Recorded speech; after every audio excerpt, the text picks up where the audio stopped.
Yo, what's going on, guys? KrispyFlakes here. So some insane news just dropped from Bleacher Report. Al Horford is no longer going to be re-signing with the Boston Celtics. I thought he was like a sure-in thing to be back on that team. So it's very well that the Celtics are going to be losing Kyrie Irving and Al Horford. And at this point, man, we're going to see what he's only 20-year-old Jason Tatum is made of. So basically, this is how it's going down, as you guys can see on there.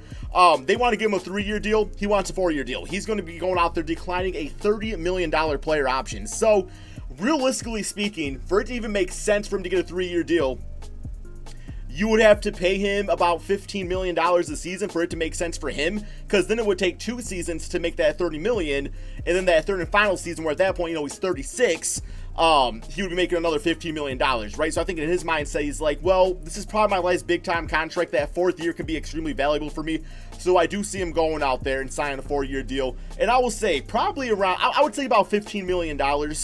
And with that, you're definitely getting the value up front, because we don't know what Al Horford's going to be like in a few seasons here, man. But yeah, so I thought it'd be kind of interesting to go through the NBA teams here and see which teams it actually made sense for Al Horford to go to, because there's definitely some really good fits out there. And real quick here, if you guys want to see this is the stats that he is actually averaging from this past NBA season. So we got 14 points, got about 7 rebounds per game, defense at about 1 block, 1 steal, you know, 3-point shot 36, season 4 shot 43%, so he's definitely capable of doing that in the right offensive system. And we all know he's one of the best defenders, you know, really, man, just around the board in the entire NBA. Like, at that age, not saying like 33 is like freaking ancient or nothing like that, but Al Horford just has developed over the years to be a really, really good center. Like, he's always been a good center like the Hawks, but I do think that he kind of took his game to a very elite level with the Boston Celtics. And I don't mean like elite where he's pulling up like superstar numbers. I mean elite where he just becomes that guy that can be the difference in winning a championship. And I do think they can definitely help a team with doing that, man. Here, you know, this next upcoming NBA season. So we're over here on the PlayStation 4. There's Al Horford. Might lose Kyrie too. So yeah, let's just go to the beginning of the list. But if you guys can do me a quick favor before we get started on this, if you guys can please drop a like on this video. Remember, man, it only takes a second of your time.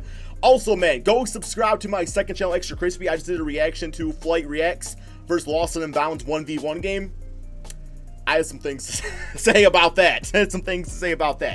So yeah, Philadelphia 76ers. Would this be a good fit? I mean, if they lost Tobias Harris, I think it'd be a fantastic fit. You know, Al Horford, Joel Embiid, that would be beastly. It would just be a nice, you know, championship piece. Would give them a nice mature player to add to the roster. I like the idea of that. For the Milwaukee Bucks, yeah. And the reason is because, like, we saw, like, how Brook Lopez changed his game. I mean, Al Horford's already a great 3-point shooter. Brook Lopez was kind of like one of those last back-to-the-basket type of people, then eventually, you know, just developed as going to be a good 3-point shooter, man. I think Al Horford fits directly into this system, offensively and defensively. Playmaking, does it all out there, would be great. For the Chicago Bulls, don't really see this happening. I mean, he probably wants to go to a team where he can try to win a championship. Now, at the same time, you know, if the Bulls are like, yo, give me a guy like Al Horford, because last year we had freaking Robin Lopez and Wendell Carter's still young and he got injured last year. Give us Al Horford, man. We'll give you $20 million for the next 4 seasons. Then that's kind of the way you could probably get him. Cleveland Cavaliers, don't really see this happening at all. Yeah, because they can't really do like a trade or nothing like that. I mean, I guess they could restructure something if Al Horford like agreed to a contract, but that's not going to happen with the Cleveland Cavaliers. He doesn't want to go over there. Although Kevin Love on the Boston Celtics would be kind of interesting. Yeah, he's not going back to Boston. I mean, I guess he possibly could still. Maybe they'll work something out. Maybe they'll kind of see the error of their ways. For the Los Angeles Clippers, you know, I want this team to go out there and use their money for a max contract player. Playing stuff, I don't think Al Horford gets them to a championship level. Yes, it would be a nice piece. I just don't think it's the Clippers. For the Memphis Grizzlies, don't see this happening at all. You know, they got Valanciunas, they got Jaren Jackson Jr. They're in a rebuild. It's fine. Atlanta Hawks, this would actually be a fun story if he actually went back to the team that he was like an all-star with. I mean, this would be really, really cool. Just like have him go out there and work out with John Collins, kind of be a mentor for this team, kind of try to get them to the next level. I do think if the money was right, he would consider that. And the thing is, too, man, is that, like, there's not a lot of bitch-ass contracts on this team. You got Bazemore, so that's not great. But, I mean, besides, Alan Krabs isn't great either, but maybe they'd be willing to take on a long-term deal with Al Horford. Once again, I do think it'd be more of an expensive deal that he would get on a championship contender. For the Miami Heat, no real reason I see him going here. Being honest, Charlotte Hornets, now Kemba and Al Horford would be kind of cool. I do think if they signed a guy like Al Horford, that would kind of convince Kemba Walker even more so to stick around. I just don't think that team really wins anything. For the Utah Jazz, you know what? I did not really think about this.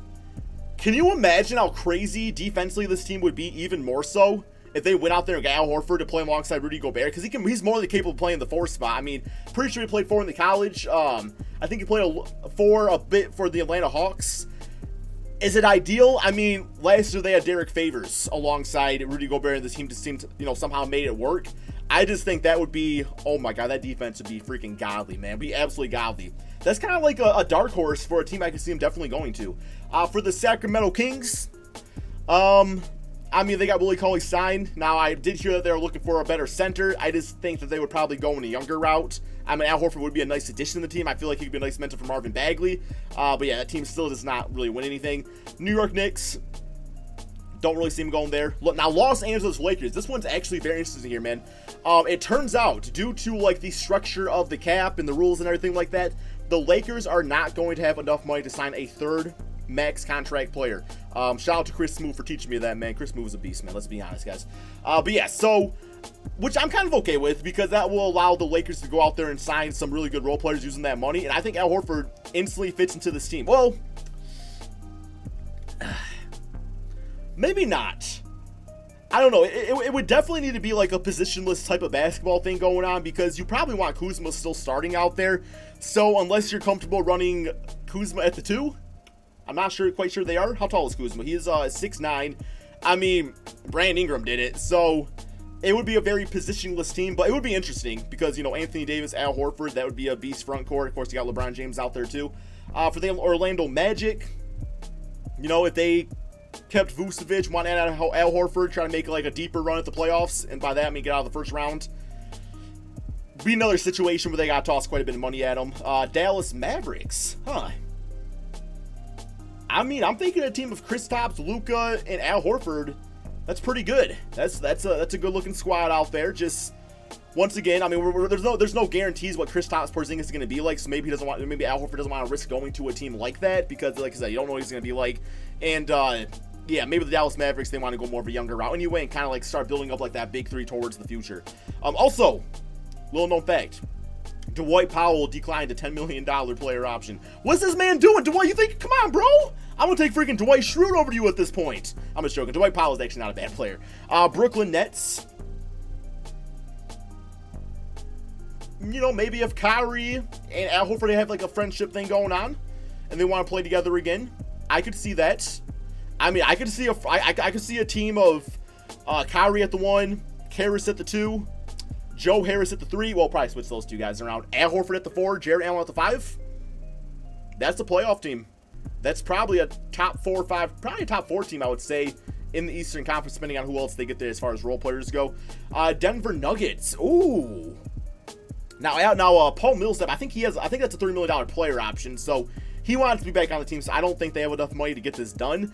Now, what you could do is you could do a sign and trade Paul Millsap for Al Horford, because Paul Millsap definitely is also one more of those like defensive oriented fours out there that can bring you a little bit of offense. Maybe if they want to go that route, then of course Al Horford would be on this team.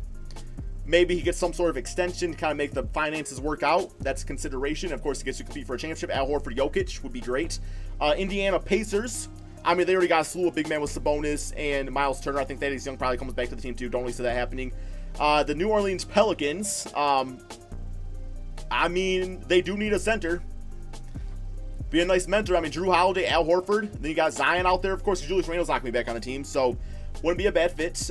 Detroit Pistons. Now they got Blake Griffin, Andre Drummond. That's not going to happen. Toronto Raptors. They got Gasol, Ibaka. Although Al Horford would be perfect for this team, but like I said, man, maybe if they got rid of Marc Gasol, but I don't really see that happening. But yeah, I would like this fit a lot. It's just not happening. Houston Rockets. This is one that I actually see potentially happening here, man.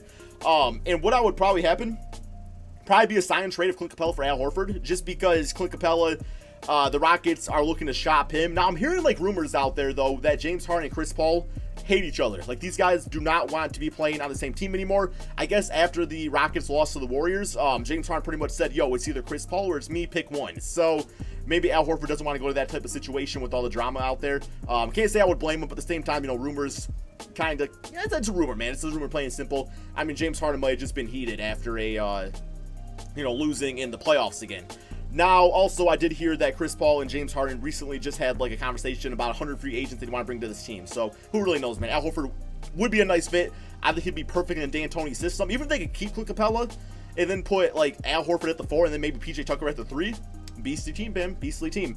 San Antonio Spurs. I mean, Al Horford does kind of seem like he'd be a Greg Popovich type of guy, where he would just fit instantly in the system. You know, DeRozan, LaMarcus, Al Horford. You know, maybe even bring back Rudy Gay.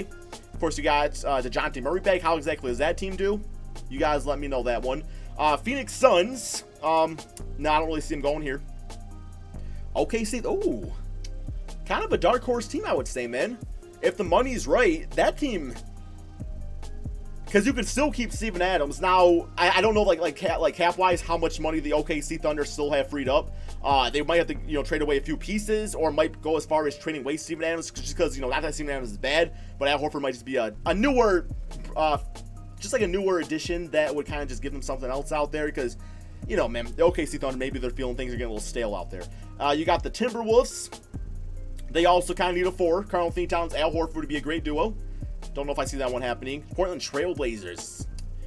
Yeah, because they bring back Nurkic. Once again, would be Al Horford playing the 4 spot. I don't got much to say about it. Once again, man, it would be a good fit. We got the Golden State Warriors. We know Curry's going to be on there.